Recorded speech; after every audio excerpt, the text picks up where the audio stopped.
Il y a des alliances qu'on ne peut pas rompre avec une seule volonté. Il faut quelque chose de plus puissant. Aujourd'hui, on entre dans ce processus. Depuis des semaines, on parle du concubinage avec honnêteté et sans jugement. On a révélé les alliances invisibles. On a compris pourquoi c'est difficile de sortir. On a tracé le chemin de la fondation. Aujourd'hui, on entre dans la délivrance concrète. Parce qu'il y a la différence entre comprendre qu'une alliance doit être rompue et vraiment la rompre. C'est une différence. Et cette différence, elle se passe à un niveau que la volonté.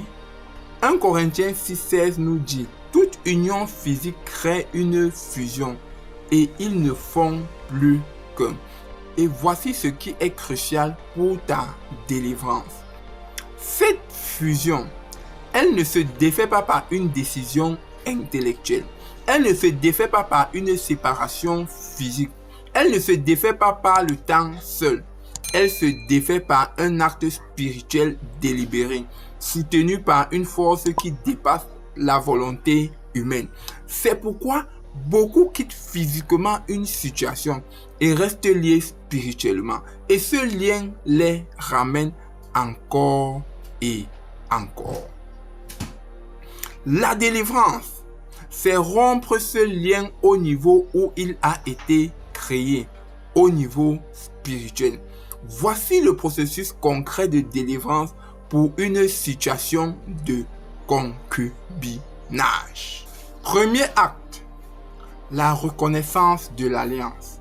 Nomme ce qui a été créé, pas avec honte, avec clarté. Dans cette relation, une alliance a été contractée. Elle agit sur mon territoire. Je la vois clairement maintenant. Ce que tu nommes, tu peux le confronter. Ce que tu refuses de nommer continue d'agir dans l'ombre. Deuxième acte, la déclaration de rupture. À haute voix, avec conviction, tu déclares. Toute alliance contractée dans une situation, tout lien spirituel créé hors d'une fondation juste, je le romps. Maintenant, je reprends mon territoire. Je me repositionne sur une fondation de vérité. Troisième acte, la décision de direction. Après la rupture spirituelle, il y a une décision pratique. Soit tu choisis de formaliser cette relation avec une nouvelle fondation, soit tu choisis d'en sortir complètement.